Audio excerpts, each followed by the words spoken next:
Okay sir student कैसे हो आप सब लोग, आशा करता हूँ आप सब लोग अच्छे होंगे। सो फाइनली पार्ट 2 आ गया आपका, मतलब जो केमिस्ट्री का सेकंड चैप्टर आ गया, एसिड बेसिस एंड सॉल्ट। तो इसको ना बहुत ही इंटरेस्टिंग वे से आपको मैं समझाऊंगा, हर एक चीज डिटेल में एक्सप्लेन करेंगे। और एज यूजुअल वीडियो का जो भी पीडीएफ है तो वो आपको डिस्क्रिप्शन में मिल ही जाएगा, ठीक है। देखिए आप लोगों के लिए इतना मेहनत करता हूँ, आप खाली लाइक और शेयर कर दो, बस और कुछ नहीं चाहिए, ठीक है। तो चलिए without any further delay get into the video. So it is interesting to note that the various food items that we eat have different taste. मतलब आप जो भी खाना खाते हो सबका क्या टेस्ट सेम होता है? नहीं ना, अलग अलग टेस्ट होता है। This is due to the fact that chemical nature of all this substances are nature. क्यों? क्योंकि इन सब चीजों का जो केमिकल, जितने सारे फूड आइटम्स का जो केमिकल नेचर होता है वो अलग होता है एक दूसरे से। On the basis of their chemical property, the chemical compounds can be classified as acid, base and salt. और इन लोगों की केमिकल प्रॉपर्टी के तहत ही हम इसको एसिड, बेस या सॉल्ट में डिवाइड कर देते हैं। कुछ अगर एग्जांपल देखें, हमारा जो डाइजेस्टिव फ्लूइड होता है पेट के अंदर, और आपको देखिएगा वो उसके अंदर एसिड होते हैं। The bitter taste of substance, जैसे कि बिटर गॉड का बिटर लगता है, क्यूकुम्बर हो गया, क्योंकि उनके अंदर बेस प्रेजेंट होता है। और जो कॉमन सॉल्ट होता है कुकिंग में यूज होता है, आपको पता ही है। तो स्टार्ट करते हैं acids. Those chemical substances which have sour taste and change in the color of blue litmus to red are called as acids. तो जो सब केमिकल सार होते हैं, खट्टे होते हैं टेस्ट में, और ब्लू लिटमस को वो रेड में तब्दील कर देते हैं, उसको हम क्या बोलते हैं ना, एसिड। अगर हम बात करें, कुछ कॉमन फ्रूट्स भी होते हैं, जैसे कि अनराइप मैंगो हो गया, लेमन हो गया, टैमरिंड इमली हो गया, ये सब सार होते हैं टेस्ट में। This suggest that this fruits contain acid. और यहां से हमको पता चलता है कि जो फ्रूट्स होते हैं वो एसिडिक होते हैं और एसिड कंटेंट करते हैं। Some commonly used acids are hydrochloric acid, तो ये HCl है स्टूडेंट्स। तो hydrochloric acid, sulphuric acid H2SO4 और नाइट्रिक एसिड HNO3। अभी हम बात करते हैं कुछ नेचुरली ऑकरिंग एसिड्स भी यहाँ पे आपके लिए लाए गए हैं। विनेगर आपको पता है एसिटिक एसिड होता है, ऑरेंज एंड लेमन उसमें साइट्रिक एसिड होता है, टैमरिंड में आपका टार्टरिक एसिड होता है, टोमेटो में ऑक्सालिक एसिड होता है, कॉर्ड में लैक्टिक एसिड होता है, और एंट स्टिंग या फिर नेटल स्टिंग, एक पत्ता होता है नेटल, तो एक पेड़ होता है, उसका जो पत्ता होता है वो भी चुभता है, बहुत दर्द होता है, मेथानोइक एसिड या फिर आप बोल सकते हो फॉर्मिक एसिड होता है। तो केमिकल प्रॉपर्टीज ऑफ एसिड्स, तो देखिए फर्स्ट ऑफ ऑल हम देखने वाले हैं रिएक्शन विथ मेटल। तो एक एसिड आपका मेटल के साथ रिएक्ट करके क्या बनाएगा? Acids like dilute HCl and dilute H2SO4 reacts with certain active metals like zinc, iron etcetera. तो कुछ आपके डाइल्यूट HCl मान लीजिए, कुछ मैं ले लेता हूं एसिड, तो अगर वो कोई भी आप मान लो कि एक्टिव मेटल जैसे कि जिंक होता है, आयरन होता है, उनके साथ मिलके सॉल्ट बनाएगा और H2 गैस जनरेट करेगा, हाइड्रोजन गैस देगा। Thus, these acids or substances containing this kind of acid should not be kept in metal containers. तो इसीलिए ये जो सब्सटेंसेस रिएक्शन करने के वजह ही मेटल कंटेनर में रखे नहीं जाते, राइट। अभी हम जानते हैं कि मेटल, और देखिए एक एग्जांपल आपके लिए है जिंक और सल्फ्यूरिक एसिड। तो कि जो डिस्प्लेसमेंट रिएक्शन होगा, आपको पता है हाइड्रोजन गैस कम रिएक्टिव होता है, जिंक ज्यादा रिएक्टिव होता है, तो जिंक सल्फाइड बन जाएगा, जिंक सल्फेट बन जाएगा और हाइड्रोजन गैस बन जाएगा। अभी हम जानते हैं ये जो हाइड्रोजन गैस, क्या असली में वो हाइड्रोजन है या फिर कुछ और गैस है, उसका प्रेजेंस के लिए हम एक टेस्ट करते हैं जो कि एक्टिविटी है। देखिए, तो अगर हम कोई भी सोप सॉल्यूशन, सोपी सॉल्यूशन में इस चीज को मतलब पास करवाएंगे, हाइड्रोजन गैस को, ये जो गैस को पास करवाएंगे, और उसके बगल में एक बर्निंग स्प्लिंटर, कोई भी एक जलने वाला चीज ऑब्जेक्ट ले आएंगे, तो याद होगा वो क्या करेगा ना, पॉप साउंड से फूटेगा, पॉप पॉप करेगा, ठीक है। तो यहां से हमको पता चल जाएगा कि उसमें एक्चुअल में हाइड्रोजन गैस है। Reaction with metal carbonate and metal hydrogen carbonate, तो हम यहाँ पे देखेंगे चाहे वो मेटल कार्बोनेट हो या फिर मेटल हाइड्रोजन कार्बोनेट हो, उसके साथ कैसा रिएक्ट करता है। रिएक्शन नेक्स्ट स्लाइड में है, तो पहले समझ लेते हैं theory. Acid react with metal carbonate and metal hydrogen carbonate, तो जिसको हम क्या बोलते हैं ना, मेटल बाइकार्बोनेट भी बोलते हैं। तो वो मेटल सॉल्ट देगा, मेटेलिक सॉल्ट देगा, उसके साथ वाटर देगा, उसके साथ कार्बन डाइऑक्साइड देगा, वो था ब्रिक इफर वेंसेंस। तो आई थिंक मैंने ऐसा ही प्रोनाउंस किया है। तो ये क्या होता है ना, ब्रिक और वेंसेंस ना, it is a chemical reaction that produces a gas rapidly creating bubbles. तो इसमें बहुत जोर से ये रिएक्शन होता है और गैस भी आपका प्रोड्यूस होता है, ठीक है। अभी देख लेते हैं फॉर्म, मतलब एक इक्वेशन भी देख लेते हैं। मैंने कैल्शियम कार्बोनेट लिया है और हाइड्रोक्लोरिक एसिड लिया है, जो कि कैल्शियम क्लोराइड दे रहा है, उसके साथ साथ देखिए हाइड्रोजन गैस आ रहा है और वाटर जनरेट हो रहा है और कार्बन डाइऑक्साइड आ रहा है। तो लाइमस्टोन हो गया, चौक हो गया, मार्बल हो गया, ये सब कैल्शियम कार्बोनेट के ही अलग अलग फॉर्मूले हैं या फिर अलग अलग फॉर्म है। टेस्ट फॉर CO2 गैस, तो कार्बन डाइऑक्साइड का टेस्ट आप कैसे करोगे, यहाँ पे जो कार्बन डाइऑक्साइड मिल रहा है क्या सच में वो कार्बन डाइऑक्साइड ही है या फिर कुछ और है, तो उसके लिए उसको आपको लाइम वाटर में पास करवाना पड़ेगा। आपको पता है लाइम वाटर क्या होता है ना, आपका CaOH2 कैल्शियम हाइड्रोक्साइड, राइट, जिसको आप स्लेक्ड लाइम भी बोलते हो।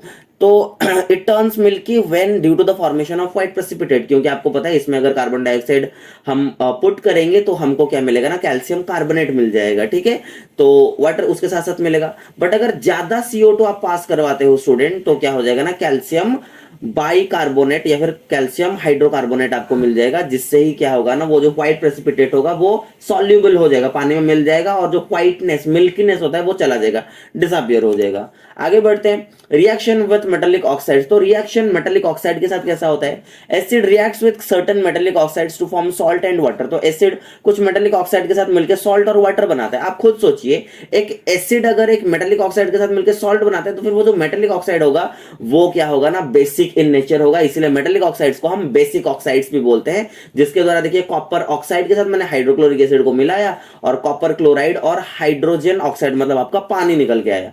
अभी हम समझते हैं बेसिस के बारे में। सो दो substances which are bitter in taste, तो जो सब्सटेंसेस बिटर होते हैं, कड़वे होते हैं टेस्ट में, सोपी होते हैं छूने में, और turn red litmus to blue, और रेड लिटमस पेपर को वो क्या करेगा ना, ब्लू में तब्दील कर जाएगा, उसको हम बोलते हैं बेसिस। केमिकल प्रॉपर्टी देखेंगे तो देखिए द सिग्निफिकेंट, यहाँ पे पहले हम देखेंगे मेटल के साथ कैसे रिएक्ट करता है। तो अगेन जैसे वहां पे करता था सॉल्ट और H2 गैस जनरेट करता था, यहाँ पे भी वैसे ही होगा, कुछ नया नहीं बनने वाला है। तो जिंक है आपके पास और sodium hydroxide as a base मैंने कंसीडर किया है। तो सोडियम जिंकेट, हाँ ये थोड़ा इंपॉर्टेंट है, क्योंकि सोडियम जिंकेट ये थोड़ा थोड़ा इक्वेशंस में आता है एग्जाम्स में। तो सॉल्ट क्या बनेगा आपका, Na, ऑब्वियसली Na आ जाएगा, और यहाँ पे क्या आ जाएगा ZnO, तो सोडियम जिंकेट बन जाएगा, और हाइड्रोजन गैस भी आपका इवॉल्व होगा। तो अभी हम देखेंगे कि नॉन मेटेलिक ऑक्साइड के साथ कैसे रिएक्शन होता है। Bases reacts with non metallic oxides to produce salt and water. जितने सारे बेसिस हैं वो क्या होते हैं ना, नॉन मेटेलिक ऑक्साइड के साथ मिलकर सॉल्ट और वाटर देते हैं। देखिए तो बेस एक नॉन मेटेलिक ऑक्साइड के साथ मिलकर सॉल्ट और वाटर दे रहा है, तो आप खुद सोचिए एक बेस अगर एक इसके साथ मिलकर सॉल्ट दे रहा है, मतलब ये जो नॉन मेटेलिक होगा वो क्या होगा ना, एसिडिक इन नेचर होगा। तो यहां से हमको पता लगा कि मेटेलिक ऑक्साइड आपके बेसिक इन नेचर होते हैं, फिर बेसिक ऑक्साइड बोलते हैं, और जो नॉन मेटेलिक ऑक्साइड्स होते हैं वो एसिडिक ऑक्साइड्स होते हैं, फिर एसिडिक इन नेचर होते हैं। So what do acids and base have in common. तो एसिड और बेस कॉमन में क्या है, मतलब उन दोनों के पास क्या है, तो याद रखना in the presence of water जितने सारे भी एसिड्स होते हैं वो H+ आयन जनरेट करते हैं। अब H+ आयन के साथ साथ क्या होता है ना, वाटर में इसको हम डिसोशिएट कर रहे हैं, तो H+ आयन पानी में मिलके आपको H3O+, मतलब जिसको हम हाइड्रोनियम आयन भी बोलते हैं, वो देते हैं। तो हम बोल सकते हैं कि वाटर में जितने सारे H+ आयन, मतलब जितने सारे एसिड्स होते हैं वो H+ आयन देते हैं, या फिर पानी के साथ मिलके वो H3O+ या फिर हाइड्रोनियम आयन आपको जनरेट करके देते हैं। वैसे अगर वाटर में बेस को मैं डिसॉल्व करवाऊं तो मुझे OH- आयन मिलेगा। आपके सामने ही एग्जांपल से आराम से इसको प्रैक्टिस कर लीजिएगा, ठीक है। उसके बाद हम देखते हैं यहाँ पे एक note, all bases do not dissolve in water except a few. सारे बेसेस आपके डिसॉल्व नहीं होते हैं पानी में, कुछ ही डिसॉल्व होते हैं, और जो बेसेस आपके पानी में डिसॉल्व होते हैं कोई भी केमिकल रिएक्शन के विदाउट मतलब हेल्प, तो हम उसको बोलते हैं स्टूडेंट्स एल्कलीज। एल्कली आप याद रखिए कि एक इंपॉर्टेंट टर्म है, और एक एल्कली क्या होता है ना, एक बेस होता है जो कि आराम से पानी में आपका डिसॉल्व हो जाएगा। Since ions help in conduction of charge, so aqueous solution of both acid and base conducts electricity. जो आयंस होते हैं स्टूडेंट्स वो कंडक्शन करवाते हैं चार्ज के। याद रखना एसिड और बेस माना कि इलेक्ट्रिसिटी कंडक्ट करवाते हैं, बट वो डायरेक्टली नहीं करवाते हैं, उनका जो आयंस होते हैं कैटायन और एनायन वो लोग ही क्या करते हैं ना, इलेक्ट्रिसिटी कंडक्ट करवाते हैं। एक इंपॉर्टेंट पॉइंट है। Therefore the common property of acid and bases is to dissociate into ion. तो पहले उनको आयंस में टूटना होगा एक एक्वस सॉल्यूशन में, और आयंस में कैसे वो टूटेगा, अभी थोड़ी देर पहले हमने देखा, जब वाटर आएगा मतलब एक एक्वस सॉल्यूशन बनेगा एंड कंडक्ट इलेक्ट्रिसिटी, और उसके साथ साथ ही वो क्या होगा ना, इलेक्ट्रिसिटी में कंडक्ट होगा। Effects of dilution of on an acid और बेस। अभी हम देखेंगे डाइल्यूशन। डाइल्यूशन मतलब पानी में उसको कुछ ना कुछ हम डाइल्यूट कर रहे हैं, तो समझिए वो मतलब ये बहुत इंपॉर्टेंट टर्म भी हो जाएगा आप लोगों के लिए, बोर्ड्स के लिए। मिक्सिंग ऑफ एन एसिड और base with water is called as dilution. एक एसिड या फिर एक बेस को अगर आप पानी में मिला रहे हो स्टूडेंट, उसको हम बोलते हैं dilution. It results in decrease in the concentration of ion. आप सोचिए जब मैं हाइड्रोनियम आयन या फिर हाइड्रोक्साइड आयन OH- या फिर H3O+ आयन में पानी मिलाऊंगा, तो क्या होगा ना, मेरा जो पानी का लेवल वो बढ़ जाएगा, और मैंने जो मेरा सॉल्यूट था उसका कंसंट्रेशन डिक्रीज कर जाएगा। तो यही यहां पे होने वाला है, डिक्रीज इन द कंसंट्रेशन।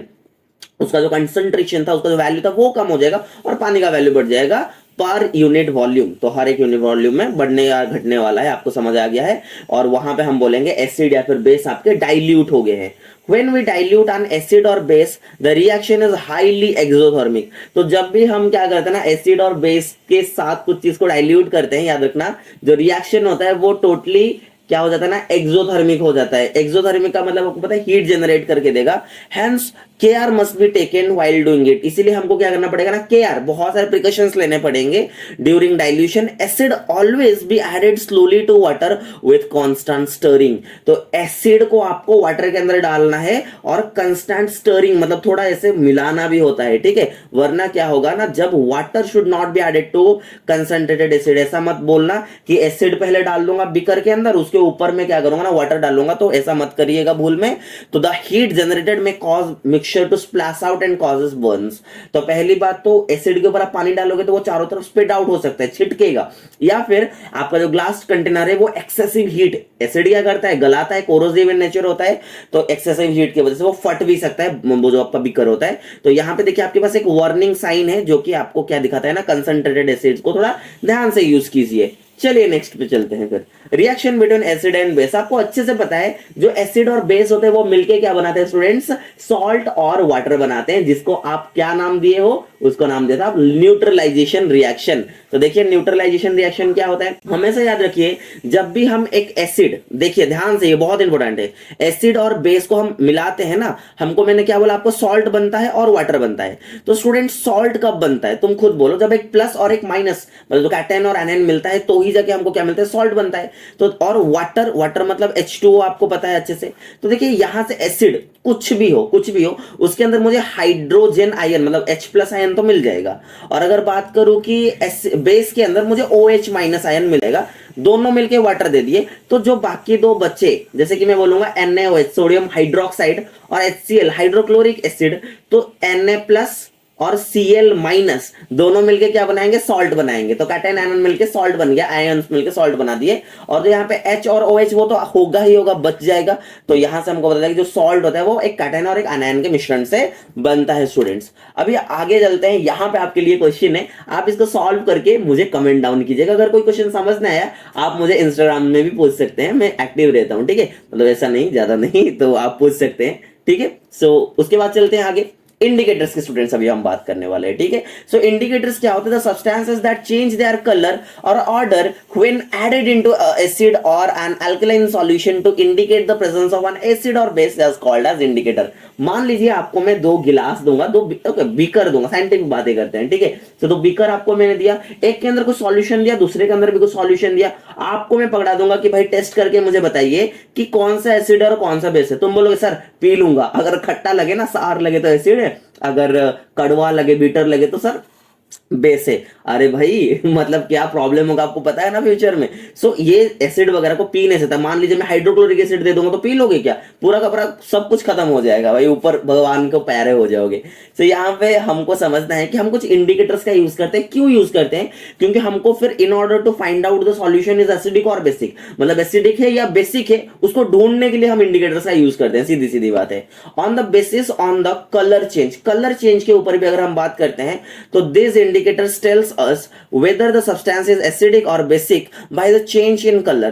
तो कलर को चेंज करके ही हम ऑब्वियस सी चीजें बता सकते हैं। तो देखिए नेचुरल इंडिकेटर्स की हम बात करते हैं पहले, तो कलर चेंज के ऊपर हम नेचुरल, सिंथेटिक और आपका यूनिवर्सल इंडिकेटर पढ़ेंगे, और बेस के और जो ऑर्डर, जो खुशबू के तहत हम मैं उसको और एक पार्ट में डिवाइड कर दिया हूं, ठीक है। तो देखिए नोट सारे के सारे आपको अगेन अवेलेबल हो जाएंगे। So this indicators are obtain from the natural sources. तो ये जो इंडिकेटर्स होते हैं ये नेचुरल सोर्स से ही हम ऑब्टेन करते हैं। जैसे कि लिटमस सॉल्यूशन हो गया, आपको पता है पर्पल कलर का ड्राई होता है जो कि लाइकेन प्लांट से आता है। और जो लाइकेन प्लांट होता है, अगर एक प्लांट डिवीजन आपको पता है, थैलोफाइटा, ब्रायोफाइटा, टेरिडोफाइटा, तो वो थैलोफाइटा से बिलोंग करता है। इतना उतना ज्यादा आपको डीपली समझने की जरूरत नहीं है, खाली याद रखिएगा थालोफाइटा से वो डिवीजन से बिलोंग करता है आपका लाइकेन प्लांट्स। तो यहाँ पे देखिए कुछ इंडिकेटर्स का नाम आपको ऊपर मेंशन है, उसका एसिडिक मीडियम में उसको डाले तो क्या होगा और अल्कलाइन मीडियम में डाले तो क्या होगा, आराम से इसको बैठ के पढ़िएगा। मैं खाली थोड़ा एक दो डिस्कस कर लेता हूं आपके साथ, ठीक है। लिटमस को अगर हम एसिडिक मीडियम में डालते हैं स्टूडेंट्स तो ब्लू से वो रेड हो जाता है।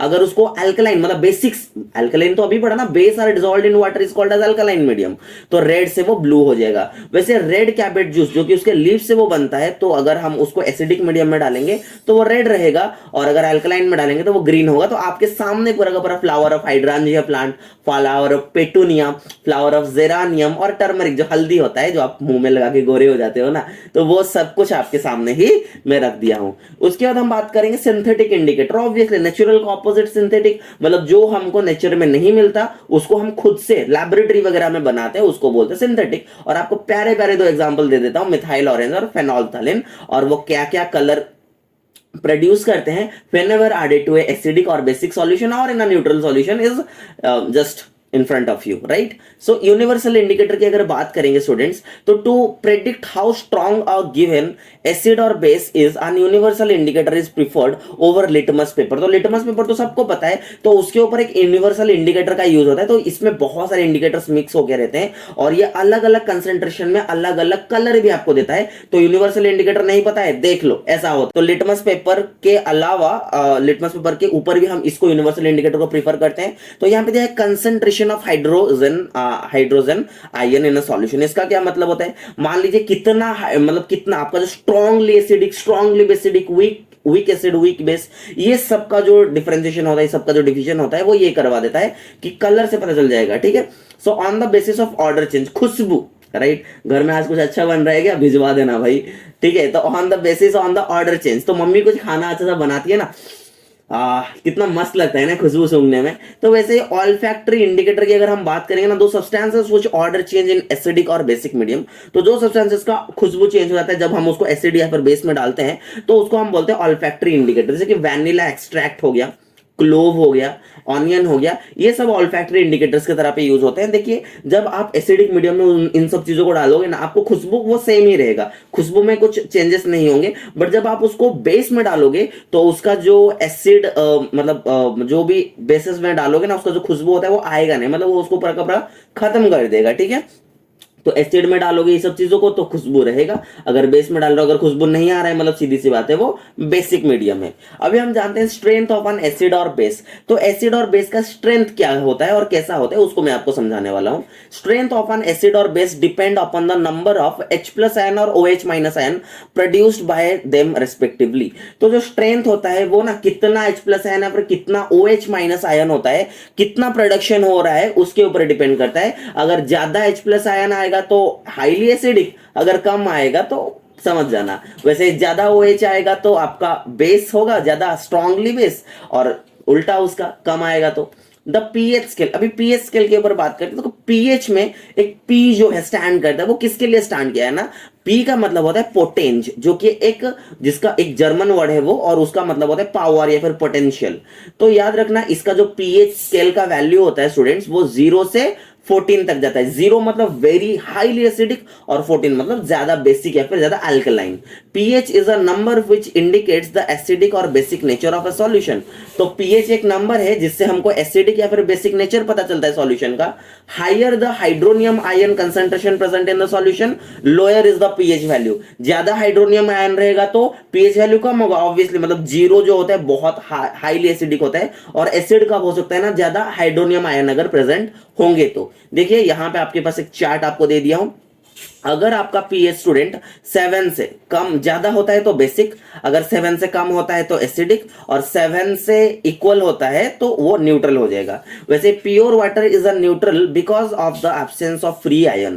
तो याद रखना जो प्योर वाटर होता है, जो वाटर होता है नॉर्मली, वो क्या होता है ना, न्यूट्रल होता है, क्योंकि उसमें आयंस ही नहीं होते हैं। आयंस नहीं होते मतलब कोई भी हाइड्रोजन या फिर हाइड्रोनियम आयन नहीं होता, या फिर OH- आयन नहीं होता, क्योंकि आपको पता होगा एक पेपर होता है, याद रखिएगा, with universal indicator is used for measuring pH. PH को मेजर करने के लिए भी एक पेपर होता है, जो कि मैं यहां पे कहीं पे दिखा दूंगा आपको। नाउ इट इज, आजकल देखिए पीएच पेपर नहीं, पीएच मीटर ज्यादातर यूज होता है। तो ये एक इलेक्ट्रॉनिक डिवाइस है, मतलब जनरेशन चेंज हो रहा है, राइट। तो अभी हम जानते हैं importance of pH in our everyday life. तो देखिए यहाँ पे एक चार्ट भी पहले समझ लेते हैं उसको। तो जो गैस्ट्रिक जूस होता है आपके पेट के अंदर जो होता है वो 1.2 पीएच कैरी करता है। लेमन जूस की बात करें 2.2। अगर प्योर वाटर है फिर हमारा जो ब्लड होता है उसमें 7.4, मतलब थोड़ा जरा सा बेसिक होता है, जरा सा, ठीक है। क्योंकि यहां पे जैसे जाएगा बेसिक बढ़ता चलेगा, यहां से जैसे जाएगा एसिडिटी बढ़ता जाएगा, right. So milk of magnesia जो होता है आपको पता है, मिल्क ऑफ मैग्नीशिया को हम एक लाइक एंटासिड की तरह पे भी यूज करते हैं, वो सब आगे देखेंगे हम। Sodium hydroxide, highly sodium hydroxide आपको अच्छे से पता है कि एक हाईली बेसिक इन नेचर है, फिर हाईली अल्कलाइन इन नेचर होता है। Plant and animals are pH sensitive students. तो प्लांट्स और एनिमल्स पीएच सेंसिटिव होते हैं, उसके ऊपर देखिए कुछ हम बात करेंगे। Living organism can survive only in a narrow range of pH change. Wide मतलब थोड़ा ज्यादा होता है, नैरो मतलब थोड़ा छोटा होता है, राइट।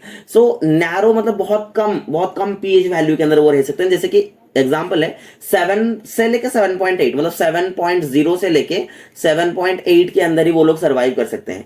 अगर याद रखिएगा जो पीएच ऑफ द रेन, जो बारिश होता है ना, उसका भी ये पीएच मेजर होता है। तो वो अगर 5.6 के नीचे चला गया ना तो उसको हम बोलेंगे एसिड रेन। और जब एसिड रेन रिवर वगैरह में होता है तो आपको पता है एक्वेटिक एनिमल को बहुत प्रॉब्लम होती है, बहुत दिक्कत होती है, right. So pH of the soil, soil का पीएच क्या है? Every type of plant requires a specific pH range for their healthy growth. तो जितने सारे प्रकार के प्लांट्स होते हैं उनको एक स्पेसिफिक पीएच चाहिए उनके ग्रोथ के लिए। तो इसीलिए जो सॉइल का नेचर, अगर मान लीजिए पहले उसके ऊपर खेतीबाड़ी करने से पहले, मतलब उसके ऊपर क्रॉप ग्रो करने से पहले ही उसका क्या करते हैं ना, first of all pH test करते हैं। अगर वो बेसिक है ना कुछ करके उसको न्यूट्रल करते हैं, एसिड डाल के न्यूट्रल करते हैं।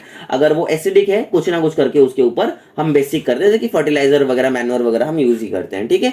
तो उसको हमको खाली याद रखना है कि अगर हाई मतलब बेसिक में चला जाता है तो एसिड डाल के उसको न्यूट्रल करना है, और एसिड ज्यादा है तो उसको बेस डाल के न्यूट्रल करना है। तो हमारा काम है न्यूट्रल कर देना। अभी हम जानते हैं डाइजेस्टिव सिस्टम। आपको पता होगा हमारे पेट में हाइड्रोक्लोरिक एसिड होता है जो कि हमको डाइजेशन में हेल्प करता है। अगर इनडाइजेशन हो हमको तो स्टमक ज्यादा से ज्यादा एसिड क्रिएट करेगा, जिसके में हमको इरिटेशन, पेन, पेट में जलन होगी, जिसको हम एसिडिटी बोलते हैं। तो इसको सही करने के लिए मैग्नीशियम हाइड्रोक्साइड या फिर मिल्क ऑफ मैग्नीशिया, ये एक माइल्ड बेस होता है, आपको पता है 10 उसका वैल्यू था, इज यूज्ड एज मेडिसिन, या फिर हम एंटासिड भी उसको बोलते हैं, जो आप इनो, डाइजिन ये सब पीते हो ना, तो वो सब चीज होता है हमारे बेसिक इन नेचर। तो pH change leads to tooth decay. अगर पीएच कम होता है या फिर घटता है, बढ़ता है, तो हमारा टूथ मतलब जो दांत सड़ने लगता है। स्टूडेंट्स कैसे?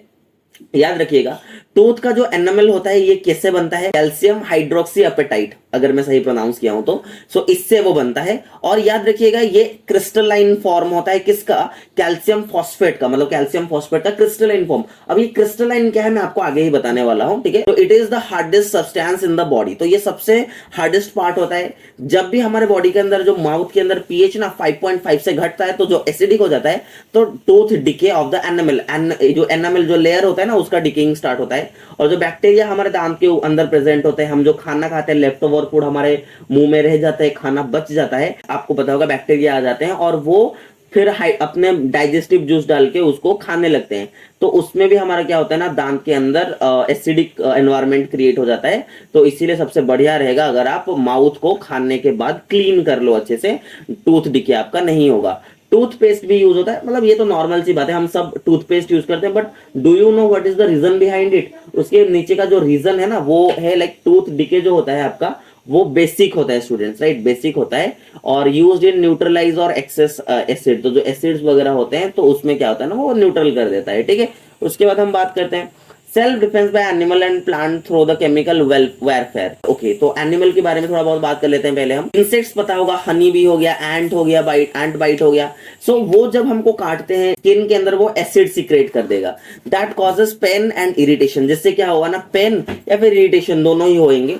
तो इसीलिए हम क्या करते हैं ना, बेकिंग सोडा एक माइल्ड बेस होता है, उसको हम अप्लाई कर देते हैं उस एरिया में, तो हमको थोड़ा रिलीफ मिलता है।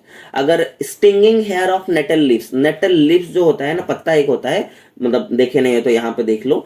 तो नेटल लीव्स जो होता है तो वो याद रखना है कि हर्बासियस प्लांट होता है जो कि वाइल्ड एरिया में थोड़े उगता है। तो वो हमारे बॉडी के अंदर मिथानोइक एसिड सीक्रेट करता है जो कि हमको बर्निंग, पेन होता है, जलन लगती है। So it is cured by rubbing the affected area with the leaves of a dog plant. तो हम अगर उसको डॉग प्लांट से क्या करेंगे ना, अफेक्टेड एरिया को रब करेंगे तो क्या होगा ना, सही हो जाएगा। अब तुम बोलोगे सर डॉग प्लांट क्या है ना, which grows beside the nettle plant. तो याद रखना जो डॉग प्लांट होता है वो नेटल के पास ही मिल जाएगा, मतलब प्रॉब्लम भी वहीं पे है और उसका समाधान भी वहीं पे ही है, ठीक है। सो यहाँ पे देखिए आपके पास पूरा का पूरा एक एक्टिविटी टाइम में दे दिया हूँ, इसको मैं शेयर कर दूंगा, पीडीएफ में ही है ये ऑब्वियसली, तो आप इसको करके प्रैक्टिस कर लीजिएगा, ठीक है। आगे बढ़ते हैं, अभी हम सॉल्ट्स के बारे में बात करेंगे जो कि हमारा लास्ट पार्ट रहेगा इस वीडियो का। They are produced by the neutralisation reaction. आपको पता है जब भी एसिड और बेस मिलते हैं तो सॉल्ट और वाटर बनाते हैं, वो जो सॉल्ट के ही हम बातें करने वाले हैं अभी। और जो स्ट्रॉन्ग होता है वो क्या होता है ना, स्ट्रॉन्ग एसिड और स्ट्रॉन्ग बेस जो होते हैं ना are neutral with pH value 7, ठीक है। याद रखना सॉल्ट्स ऑफ जो भी स्ट्रॉन्ग एसिड या फिर स्ट्रॉन्ग बेस से जो सॉल्ट बनेगा तो वो हमेशा न्यूट्रल रहेगा, 7 रहेगा वो सॉल्ट का वैल्यू, ठीक है, pH value. Salts of a strong acid and weak base are acidic. याद रखना अगर स्ट्रॉन्ग एसिड और स्ट्रॉन्ग बेस मिला तो जो हमको सॉल्ट मिलेगा उसका वैल्यू रहेगा 7। अगर स्ट्रॉन्ग एसिड और वीक बेस मिला तो 7 से कम हो जाएगा, मतलब थोड़ा एसिडिक में चला जाएगा। अगर स्ट्रॉन्ग बेस और वीक एसिड रहेगा तो वो 7 से थोड़ा ऊपर चला जाएगा, बट हाँ सॉल्ट ही रहेगा, बट उसका थोड़ा पीएच वैल्यू इधर उधर हो सकता है, यहाँ पे आपके लिए लिखा गया है। तो देखिए हम अभी 5-6 सॉल्ट्स के बारे में बात करने वाले हैं। तो पहला हम बात करेंगे कॉमन सॉल्ट, ठीक है। पहला हम बात करने हैं कॉमन सॉल्ट के बारे में। आपको पता होगा उसका जो केमिकल नेम होता है वो होता है सोडियम क्लोराइड और उसका केमिकल फॉर्मूला होता है NaCl। अब प्रिपरेशन की बात करेंगे, it is formed with the combination of hydrochloric acid and sodium hydroxide. तो हाइड्रोक्लोरिक एसिड और सोडियम हाइड्रोक्साइड के कॉम्बिनेशन से ही ये बना है। आपका जो सी वाटर समंदर का पानी हो गया उसमें बहुत सारे सॉल्ट डिसॉल्व हो गए उसके अंदर। It is obtained on large scale from sea water by separating other salts from it. और बाकी वाले जो सी वाटर से हम क्या करते हैं ना, दूसरे सॉल्ट्स को अगर हटा दे तो हमको हमारा सॉल्ट भी मिल जाता है, ये वाला जो सॉल्ट हम ऑब्टेन कर सकते हैं सी वाटर से। इट में ऑल्सो भी ऑब्टेन फ्रॉम रॉक सॉल्ट। याद रखना रॉक सॉल्ट से भी ये वाला सॉल्ट मिलता है, और जैसे कि कोल वगैरह माइनिंग होता है वैसे रॉक सॉल्ट का भी माइनिंग होता है। यूजेस की अगर बात करेंगे, it is the salt that we use for cooking purpose. Normally जो घर में ना NaCl सोडियम क्लोराइड हम कुकिंग पर्पस के लिए यूज करते हैं। It is an important raw material which is use for preparing. याद रखना इसके बाद हम जितने सारे भी सॉल्ट्स के बारे में पढ़ने वाले हैं, जो 4 सॉल्ट इसके बारे में पढ़ाऊंगा, उसके बाद प्लास्टर ऑफ पेरिस के बारे में पढ़ाऊंगा, तो जो 4 सॉल्ट होंगे वो इससे ही बने हैं। मतलब इसके बाद हम क्या क्या पढ़ने वाले हैं, sodium hydroxide NaOH, baking soda के बारे में, वॉशिंग सोडा के बारे में और ब्लीचिंग पाउडर, सब इससे ही बनेगा, इसलिए इसको पहले पढ़ाया। अब देखिए कॉस्टिक सोडा मतलब सोडियम हाइड्रोक्साइड NaOH। तो इसका प्रिपरेशन क्या है स्टूडेंट्स ना, जब इलेक्ट्रिसिटी पास होता है एक एक्वस सॉल्यूशन में जो कि सोडियम क्लोराइड का, मतलब सोडियम क्लोराइड को मैं पानी में मिला के उसके ऊपर अगर इलेक्ट्रिक करंट पास करवाऊं तो मुझे सोडियम हाइड्रोक्साइड उसके साथ क्लोरीन उसके साथ साथ हाइड्रोजन मिलेगा। देखिए यहाँ पे जो क्लोरीन मिल रहा है उसका भी कुछ काम है, जो हाइड्रोजन मिल रहा है उसका भी कुछ काम होगा, और NaOH मतलब कॉस्टिक सोडा का तो काम मैं बताऊंगा ही। तो इस प्रोसेस को स्टूडेंट्स क्लोरो अल्काली प्रोसेस बोलते हैं, क्योंकि इसमें ना क्लोर मतलब क्लोरीन और अल्कली मतलब एक क्या होता है ना, अल्कली मतलब सोडियम हाइड्रोक्साइड क्रिएट हुआ। तो यहां पे देखिए आपके पास एक क्लोर अल्कली प्रोसेस का मैं आपको एक दे दिया हूं डायग्राम, भी आप उसको आराम से देख सकते हो और प्रैक्टिस भी कर सकते हो, ठीक है। यूजेस की बात करेंगे स्टूडेंट्स, तो पहले यहाँ पे हाइड्रोजन गैस बन रहा था, इसको फ्यूल्स, मार्गरीन, एमोनिया ये सब फर्टिलाइजर वगैरह के लिए यूज होता है, ठीक है। Cl2 क्या होता है ना, it is used in water treatment, swimming pool, PVC, disinfectant. CFC मतलब क्लोरोफ्लोरोकार्बन, पेस्टिसाइड्स वगैरह के लिए यूज होता है। सोडियम हाइड्रोक्साइड आपको डीग्रीसिंग मेटल मतलब मेटल को डीग्रीस करने के लिए, उसके ऊपर जो फैट्स और ऑयल्स है उसको हटाने के लिए। सोप्स और detergent, paper making, artificial fibre बनाने के लिए यूज होता है। क्लोरीन और हाइड्रोजन यूज होता है ज्यादातर रॉ मटेरियल, किसके लिए ना, हाइड्रोक्लोरिक एसिड के लिए यूज होता है। आपको पता होगा हाइड्रोजन और क्लोरीन, तो हाइड्रोजन और क्लोरीन जो इवॉल्व हुआ था उसका भी देखिए कितना बड़ा काम है। और HCl से क्या होता है ना, जो HCl मिलता है फिर उससे आप स्टील को क्लीन कर सकते हो, अमोनियम क्लोराइड बना सकते हो, मेडिसिन बना सकते हो, कॉस्मेटिक्स बना सकते हो। क्लोरीन और सोडियम हाइड्रोक्साइड यूज होते हैं किसके लिए ना, ब्लीच बनाने के लिए, याद रखिएगा। और ये जो ब्लीच होते हैं ये बहुत सारे घरों के काम में और फैब्रिक्स वगैरह में, मतलब फैब्रिक में ब्लीचिंग एजेंट की तरह पे ये काम करता है। और अभी इतना ब्लीच हो रहा है ना, तो ब्लीचिंग पाउडर भी समझ लेते हैं जो कि हमारा थर्ड सॉल्ट है। तो इसका नाम है कैल्शियम ऑक्सीक्लोराइड, तो CaOCl2। ये कैसे बनता है स्टूडेंट्स ना, जब आपका ड्राई स्लेक्ड लाइम, यहाँ पे थोड़ा हट गया, मैं जब आपको PDF दूंगा उसमें सही करके दे दूंगा, ठीक है। ये PPT में थोड़ा सा गड़बड़ हो जाता है। Calcium hydroxide, right. सो जिसको हम स्लेक्ड लाइम बोलते हैं, उसके अंदर मैं क्लोरीन गैस अगर प्रोवाइड करूं तो आपको आपका ब्लीचिंग पाउडर मिल जाएगा स्टूडेंट। अभी जो ब्लीचिंग पाउडर से ही मैं और एक चीज बनाने वाला हूं, आप देखिए खाली, ठीक है। तो on standing for a long time it undergo auto oxidation due to which bleaching action decreases. अब ज्यादा समय के लिए इसको अगर छोड़ दोगे ना तो ऑटो ऑक्सीडेशन होगा, तो आपको जो ब्लीचिंग एक्शन है वो भी कम हो जाएगा, ठीक है। ये छोटे छोटे पॉइंट्स आपको याद रखने पड़ेंगे। यूज की अगर मैं बात करूं स्टूडेंट्स, तो it is used for bleaching powder are as follows. देखिए इसका क्या क्या यूज है। पहली बात, इसको ब्लीचिंग के लिए यूज होता है ना, कॉटन और लाइलेन कपड़े के लिए, टेक्सटाइल इंडस्ट्री में, bleaching wood pulp in paper industry, for bleaching washed and cloth in laundry. तो ये सब चीजों के लिए यूज होता है। It is also use as a disinfectant for water to make it free from germs.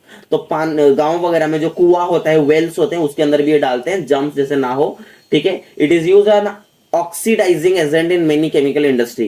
तो बहुत सारे केमिकल इंडस्ट्री में भी इसको यूज किया जाता है एक ऑक्सीडाइजिंग एजेंट की तरह पे। अभी हम समझते हैं बेकिंग सोडा क्या होता है। तो इसका नाम है बेकिंग सोडा का, बहुत खतरनाक नाम है, सोडियम हाइड्रोजन कार्बोनेट, ठीक है। इसके बाद भी एक खतरनाक नाम आएगा, आप देखिएगा। सोडियम हाइड्रोजन कार्बोनेट मतलब NaHCO3, बहुत इजीली आप याद कर सकते हो। प्रिपरेशन की अगर बात करेंगे, it is produced by using sodium chloride as one of the raw material. The reaction involve it as follows. तो it is produced by using sodium chloride. तो ये कैसे प्रोड्यूस हुआ है ना, सोडियम क्लोराइड को अगर हम पानी और उसके साथ साथ कार्बन डाइऑक्साइड, उसके साथ साथ अमोनिया दे के पास करवाए, तो हमको अमोनियम क्लोराइड और सोडियम हाइड्रोजन कार्बोनेट मिलेगा। मतलब देखो जो NaCl कॉमन सॉल्ट से ही देखो हर एक चीज बन रहा है। अब उसको ना, अब आपको जो मिला NaHCO3, उसको अगर आप हीट करो तो सोडियम कार्बोनेट मिलेगा। और सोडियम कार्बोनेट का क्या यूज है मैं आगे ही बताऊंगा, इसीलिए यहां पे इसको मेंशन कर दिया हूं, ठीक है। उसके बाद आगे चलते हैं, प्रॉपर्टी अगर देखेंगे इसका, तो ये जो सोडा होता है कॉमनली यूज होता है किचन में, और पकोड़ा आप खाए होगे, मम्मी पकोड़ा वकोड़ा बनाती होंगी आपकी, सो उसके लिए आप ये यूज करते हो, ठीक है, उस बेकिंग सोडा को यूज करते हो, राइट। उसके बाद हम आगे, अच्छा पीछे आ गया क्या। It is the major constituent of baking powder. तो ये बहुत बड़ा मेजर कंस्टिट्यूएंट होता है, मतलब बहुत एक बड़ा वो मतलब हम बोल सकते हैं कंस्टिट्यूएंट मतलब पार्ट होता है बेकिंग पाउडर का, right. Some time it is added for faster cooking, और कभी कभी इसको कुकिंग के लिए, ज्यादा फास्ट कुकिंग के लिए भी यूज होते हैं। तो यूजेस की अगर बात करेंगे, देखिए it is used as sodium hydrogen carbonate are as follows. क्या क्या यूजेस हैं for making baking powder students. तो इससे आप बेकिंग पाउडर बना सकते हो, देखिए, ठीक है। एंड माइल्ड कैसे बना सकते हो ना, अब मिक्सचर ऑफ बेकिंग सोडा, आप क्या करोगे, सोडियम हाइड्रोजन कार्बोनेट ले आए और एक माइल्ड एडिबल एसिड ले आओगे। अब एसिड से हमको क्या मिलेगा, H+ आयंस मिलेंगे, इसलिए सामने लिखा गया है कि H+ आयन मिल रहे हैं। कार्बन डाइऑक्साइड मिलेगा और वाटर मिलेगा, उसके साथ साथ सोडियम सॉल्ट ऑफ एसिड भी मिल जाएगा, सॉल्ट अलग हो जाएगा, ठीक है। तो जैसे कि मान लीजिए when baking powder is heated the mixture the following reaction takes place. आपके सामने ही सब कुछ मैं दिखा दिया। The carbon dioxide produce during the reaction cause bread और cake rising making them soft and spongy. यहाँ पे जो कार्बन डाइऑक्साइड होता है इसलिए केक वगैरह में इसको ज्यादा यूज करते हैं, ब्रेड्स वगैरह में यूज करते हैं, तो कि फूल जाए और स्पॉन्जी हो जाए। Sodium hydrogen carbonate is also an ingredient of an antacid. तो सोडियम हाइड्रोजन कार्बोनेट जो आपका इसके पहले बना था, तो मतलब यहाँ पे सोडियम हाइड्रोजन कार्बोनेट है, तो ये एक इंग्रेडिएंट है एक एंटासिड के लिए भी। और बीइंग अल्कलाइन, क्योंकि ये बेसिक होता है नेचर में, इट न्यूट्रलाइज एक्सेस एसिड। तो आपको पता होगा जो कि स्टमक पेन वगैरह होते हैं उसको वो क्योर कर देता है। Okay, it is also used in soda acid fire extinguisher, और फायर वगैरह बुझाने के काम में भी इसको हम एक एक्सटिंग्विशर की तरह पे काम करवा सकते हैं। Baking soda is also act as preservative for milk. याद रखिएगा, ये जो बेकिंग सोडा होता है मिल्क के प्रिजर्वेंस के लिए काम होता है, मिल्क को ज्यादा समय के लिए आगे चलाने के लिए काम में आता है। आज milk decompose and release lactic acid. याद रखिएगा, जो समर डेज में ना जो मिल्क होता है आपका, वो थोड़ा जल्दी डिकम्पोज करने लगता है और उसके अंदर से लैक्टिक एसिड्स क्रिएट लगता है, और लैक्टिक एसिड आ गया तो मिल्क आपका खट्टा हो जाएगा, सार हो जाएगा। और आपको पता है मिल्क उसके बाद फट के, वो आपको पता है मिल्क फट जाएगा, दूध फट जाता है, घर में सुने होंगे। तो इसीलिए NaHCO3 अगर हम यहाँ पे डाल दे तो ये रिएक्ट करेगा इसके साथ, और क्या बनाएगा, रिएक्ट करके with acid to form salt and water, it neutralizes the acid effect and mill. So इसीलिए हम क्या करते हैं ना, एसिड्स को यहाँ पे डालते हैं, तो जैसे कि आपका ये जो पार्ट है न्यूट्रलाइज हो जाए, and milk does not become सार, और मिल्क यहाँ पे सार ना हो, वो जो एसिडिक पार्ट को वो खत्म कर देगा, ठीक है। ओके स्टूडेंट, अभी हम देखने वाले वॉशिंग सोडा। तो वॉशिंग सोडा का नाम क्या है ना, सोडियम कार्बोनेट डेकाहाइड्रेट। मतलब फॉर्मूला आपके सामने ही, थोड़ा मैं अच्छे से लिख देता हूं, Na2CO3 और उसके साथ साथ 10H2O। यहाँ पे मैं पॉइंट देके लिख देता हूँ 10H2O, ठीक है। सोडियम कार्बोनेट डेका डेकाहाइड्रेट, क्योंकि डेका का मतलब होता है 10 10। दो sodium carbonate can be obtain by heating baking soda. तो देखिए ओके, तो आप अगर हीट करते हो तो आपको क्या मिलेगा, बेकिंग सोडा मिलेगा, right. Further the crystallisation of sodium carbonate gives washing soda. उसके बाद देखिए आपको पहले क्या मिल गया ना, बेकिंग सोडा मिल गया। इसके पहले देख लीजिए कैसे बेकिंग सोडा मिल रहा है हीट करके, उसके बाद उसको फिर से रिक्रिस्टलाइजेशन अगर करोगे तो सोडियम कार्बोनेट आपका वॉशिंग सोडा देगा। देखिए सोडियम कार्बोनेट कहां पे क्रिएट होता है, मैंने ऑलरेडी आपको दिखा दिया था। It is also a basic salt, और ये एक बेसिक सॉल्ट भी होता है। देखिए तो जैसे कि सोडियम कार्बोनेट में अगर हम फिर से रिक्रिस्टलाइजेशन करेंगे, पानी ऐड करेंगे, तो यहाँ पे डेकाहाइड्रेट फॉर्म हो जाएगा। तो ये जो क्रिस्टलाइजेशन क्या है ये थोड़ी देर में ही आपको मैं समझाने वाला हूं, तो तब तक पेशेंट रखे, थोड़ा बैठिए। प्रॉपर्टीज की अगर बात करेंगे, ये आपको याद रखिएगा, it is a white crystalline solid. ये एक व्हाइट क्रिस्टलाइन सॉलिड होता है। It's a solution in water is alkaline in nature. अगर इसको पानी में मिला दे तो वो अल्कलाइन हो जाएगा नेचर में, मतलब रेड लिटमस वो ब्लू में तब्दील कर सकता है, बेस हो जाएगा। It has the property of remove dirt and grease from a dirty clothes, thus it is called washing soda। याद रखिएगा क्लॉथ्स में जब हम डालते हैं ये जो वॉशिंग सोडा को, तो वो क्या करता है, जितने सारे डर्ट होते हैं, ग्रीस होते हैं, उसको खत्म कर देता है। यूज की अगर बात करेंगे, the use of sodium carbonate are as follows. It is used in glass, soap and paper industry. Glass industry, soap industry, paper industry में इसका यूज होता है। It is use for the manufacturing of sodium compounds like borax. तो borax जैसे sodium compounds को बनाने के लिए इसका यूज होता है। It also removes permanent hardness of water. Water का जो हार्डनेस होता है वो खत्म कर देता है। It is used as cleaning agent, मतलब डिटर्जेंट की तरह पे यूज होता है घरों में और लॉन्ड्रीज वगैरह में। तो अभी हम लास्ट में देखेंगे, लास्ट वाला सॉल्ट जो है आपका प्लास्टर ऑफ पेरिस। तो इसका केमिकल नेम है calcium sulphate hemi hydrate. Hemi मतलब होता है आधा, तो कैल्शियम सल्फेट CaSO4 और हेमी हाइड्रेट मतलब पानी का आधा, मतलब हाफ उसमें मल्टीप्लाई होगा 1/2। अगर हम प्रिपरेशन की बात देखें तो यहाँ पे देखिए it is obtain by heating gypsum. Gypsum को अगर हम हीट कर ले तो जिप्सम का फॉर्मूला है CaSO4 into 2H2O। This is the formula for gypsum. तो जिप्सम को अगर 373 केल्विन में हम गर्म करें, टेम्परेचर दे, तो जिप्सम मॉलिक्यूल क्या हो जाता है ना, कैल्शियम सल्फेट हेमिक्लोराइड, मतलब जो आपका कैल्शियम सल्फेट हेमिक्लोराइड क्या है आपका ना, प्लास्टर ऑफ पेरिस है, उसमें कन्वर्ट हो जाता है। और ये जो रिएक्शन आपके सामने है, plaster of Paris is white powder on mixing with water. याद रखिएगा प्लास्टर ऑफ पेरिस एक व्हाइट पाउडर होता है, और जब आप उसको पानी में मिलाते हो तो ये जिप्सम में तब्दील हो जाता है। जैसे कि इसको हीट करके, जिप्सम को हीट करके आपने प्लास्टर ऑफ पेरिस बनाया था, वैसे प्लास्टर ऑफ पेरिस में आप पानी ऐड करके उसमें जिप्सम लगा सकते हो। आपके सामने ही रिएक्शन है। तो when gypsum is heated above 400 kelvin, अगर 400 केल्विन के ऊपर आप उसको गर्म करते हो, याद रखना, तो डेड बर्न्ड प्लास्टर क्रिएट होता है, जो कि एनहाइड्रस CaSO4 होता है। और एनहाइड्रस क्या होता है वो भी मैं आगे ही बताऊंगा। It is obtain which does not have the property of hardening. याद रखिए पूरा एक मतलब खाली खाली आपको CaSO4 मिलेगा, और बहुत जोर से आप उसको क्या कर देते हो ना, गर्म कर देते हो। यहाँ पे आपको जो पानी का मॉलिक्यूल मिलेगा वो बिल्कुल भी और नहीं मिलने वाला है अगर 400 केल्विन के ऊपर आप उसको गर्म करते हो तो। और क्या होगा ना, वो हार्डनिंग प्रॉपर्टी भी अपना लॉस्ट कर देगा। अगर यूजेस की बात करेंगे, the uses of plaster of Paris are as follows. It is used for the doctor for joining the fractured bone at rise position. मतलब याद रखिएगा जो फ्रैक्चर बोन हो जाते हैं उसको सपोर्ट करने के लिए डॉक्टर क्या यूज करते हैं ना, प्लास्टर ऑफ पेरिस का ही यूज करते हैं। उसको पानी में मिला के जिप्सम क्रिएट कर देते हैं, तो जो वो हार्ड हो जाता है। It is also use for making toys, decorative pieces and सब डिजाइन ऑन सीलिंग। तो छत, तो मतलब घर के सीलिंग के ऊपर जो डिजाइन वगैरह बनते हैं उसमें प्लास्टर ऑफ पेरिस का यूज होता है स्टूडेंट्स। और टॉयज वगैरह बनाने के लिए यूज होता है, डेकोरेटिव पीसेस बनाने के लिए यूज होते हैं। देखिए जो स्टैच्यू होते हैं, डॉल्स होते हैं, उसके नीचे एक व्हाइट कलर का रहता है, उसको ही बोलते हैं प्लास्टर ऑफ पेरिस, राइट। अभी हम लास्ट में बात करने वाले हैं वाटर ऑफ क्रिस्टलाइजेशन। तो यहां तक हम आगे हैं, तो this is the last part of this session. The water of crystallization क्या है students? Crystals of some compound seems to be dry but actually contain some water molecules attached to them as an essential part of their crystal structure। याद रखिएगा जो crystals होते हैं आपको dry दिखते होंगे, जो नमक वगैरह हो गए तो आपको वो ड्राई दिखते होंगे, बट एक्चुअली ऐसा नहीं है।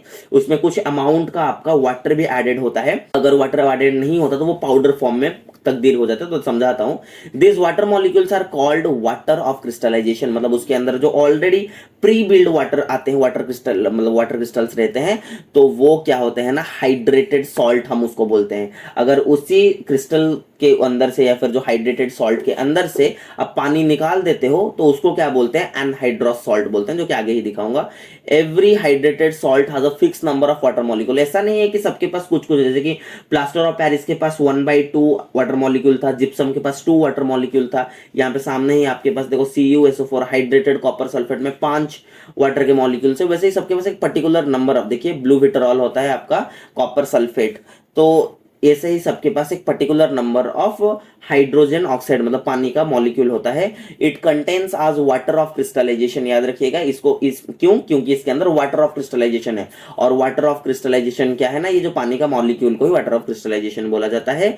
याद रखिएगा जिप्सम के पास 2 वाटर मॉलिक्यूल होते हैं और प्लास्टर ऑफ पेरिस के पास half molecule of water of crystallization होते हैं। तो water of crystallization, hydrated salt हमने समझ लिया। अभी हम बात करेंगे अगर हीट हाइड्रेटेड सॉल्ट के ऊपर मैं गर्माहट दूंगा तो ऑब्वियसली वो जो पानी है वो चला जाएगा। तो क्या फॉर्म होगा, जब आप हीट दोगे हाइड्रेटेड सॉल्ट के ऊपर, the water of crystallisation is removed and the hydrated salt lose their regular shape colour, यहां पे एक्चुअली थोड़ा साइड में छूट गया है, and become colourless and powder substances, उसका जो शेप होता है वो चला जाएगा और कलर भी चला जाएगा, और वो एक कलरलेस पाउडर के रूप में फॉर्म हो जाएंगे। तब क्रिस्टल के रूप में थे, अभी पूरा पाउडर हो जाएंगे। आपको पता है ना, नमक क्रिस्टल होता है, और जो घर में आप के मम्मी पापा भाई बहन जो पाउडर यूज करते हैं वो होता है एक्चुअल पाउडर। तो वो पाउडर के अंदर जब पानी का कुछ मॉलिक्यूल होता है तभी जाके वो क्रिस्टल बनाते हैं, नमक चीनी हो गया। The salts are formed as called as anhydrous salt, और डी मतलब हीट देने के बाद जो डिहाइड्रेशन होता है तो उससे क्या होता है ना, एनहाइड्रस सॉल्ट बनता है। पहले हाइड्रेटेड सॉल्ट बना था, अब ये एनहाइड्रस सॉल्ट बना। इफ वी मॉइस्चन द अनहाइड्रेटेड सॉल्ट, मॉइस्चन का मतलब थोड़ा पानी ऐड करेंगे तो फिर से वो हाइड्रेटेड हो जाएगा, फिर से उसका ओरिजिनल कलर में वो आ जाएगा। For example when blue colour copper sulphate crystals are heated strongly they lose all the water of crystallisation and form anhydrous copper sulphate. तो यहाँ पे हमको क्या समझ आया कि जब भी हम CuSO4 5H2O मतलब इसका नाम है हाइड्रेटेड कॉपर सल्फेट के अंदर बहुत ज्यादा हीट पास आउट करते हैं तो आपका CuSO4 अलग हो जाएगा, जो कि एनहाइड्रस कॉपर सल्फेट हो जाएगा। एनहाइड्रस मतलब आप समझ रहे हो ना, सारे के सारे पानी के मॉलिक्यूल उसके अंदर से चले जाएंगे और उसके साथ ही 5H2O मतलब पानी अलग हो जाएगा। ठीक है, तो उसके बाद आपके सामने ही एक क्वेश्चन है एक्टिविटी टाइम में, इसको भी करिएगा और प्रैक्टिस करिएगा। सो आशा करता हूं आपको पूरा का पूरा पार्ट समझ आया है। अगर समझ आया है तो चैनल को सब्सक्राइब कर सकते हैं, वीडियो को लाइक कर सकते हैं, शेयर कर सकते हैं, ताकि ऐसे ही मतलब अच्छे अच्छे टॉपिक्स के रिलेटेड मैं जल्दी जल्दी वीडियो अपलोड कर सकूं। तो till then take care of yourself and bye bye.